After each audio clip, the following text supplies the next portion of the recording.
10 412 militaires sont déployés au 13 février, dont 6000 en Île-de-France. Ce dispositif est complété par 700 policiers et gendarmes et est maintenu au moins jusqu'à l'été. Ces forces sont chargées de sécuriser 830 points sensibles en France, lieux de culte, écoles, représentations diplomatiques et consulaires, organes de presse sont surveillés 24 heures sur 245. 154 unités ont été déployées sur 722 sites classés sensibles par les préfets. Après avoir établi un dispositif d'urgence face à une situation de crise, l'armée décide d'adapter progressivement son mode d'action vers plus de mobilité. Les patrouilles militaires statiques sont remplacées par des patrouilles plus mobiles. L'objectif est de rendre la présence des militaires moins prédictible et de faire diminuer l'effectif militaire par palier, pour le porter à 7500, puis 3000. Le 29 avril, face à l'évolution de la menace terroriste, le président de la République annonce la pérennisation de l'opération antiterroriste intérieure, avec le maintien de la mobilisation de 7000 militaires 6.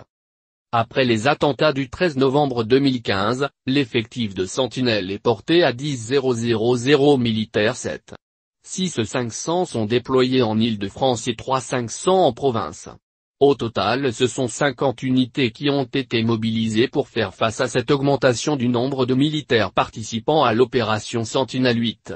À cela s'ajoutent les 500 marins qui assurent la défense des approches maritimes de la France et les 1000 militaires de l'armée de l'air qui assurent la sécurité permanente de l'espace aérien français.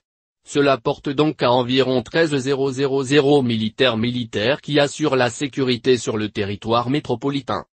Les véhicules civils affectés à l'opération Sentinelle sont sérigraphiés Mission Vigipirate et Vigipirate, Opération Sentinelle.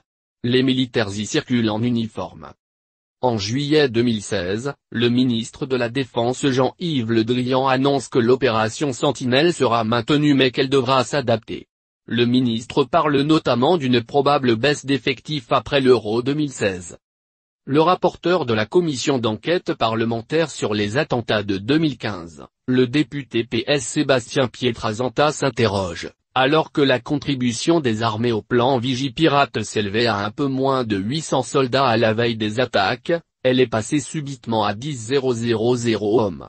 18 mois après, alors que cette contribution n'a pas baissé, votre rapporteur s'interroge sur la valeur ajoutée réelle de cette opération dans la sécurisation du territoire national.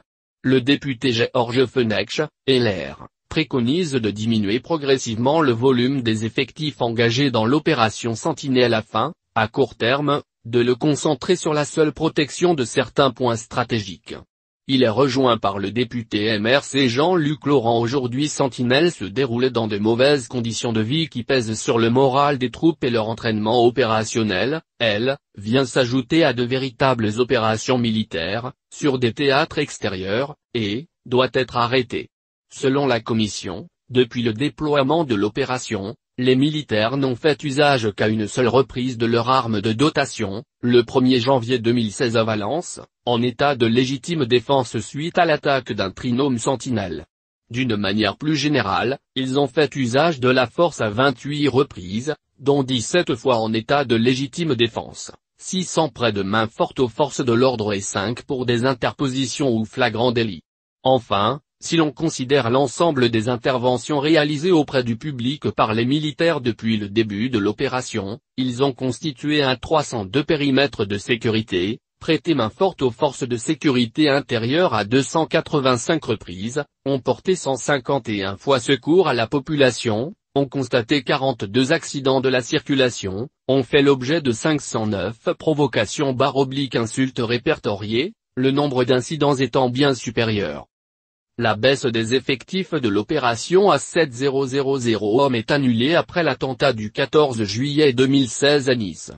Selon le ministre de la Défense, la mission de Sentinelle va au contraire s'élargir en étant plus déployée en province et en agissant à la fois sur la sécurisation des frontières, avec les forces de sécurité intérieure, et sur les flux, notamment dans les zones touristiques et au moment des grands événements culturels ou de musique.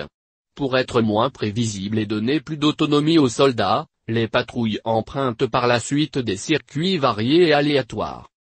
En février 2017, on dénombrait 7000, pouvant aller jusqu'à 10000, déployés sur tout le territoire de manière homogène. Leur répartition est néanmoins adaptée aux périodes à risque au cours de l'année.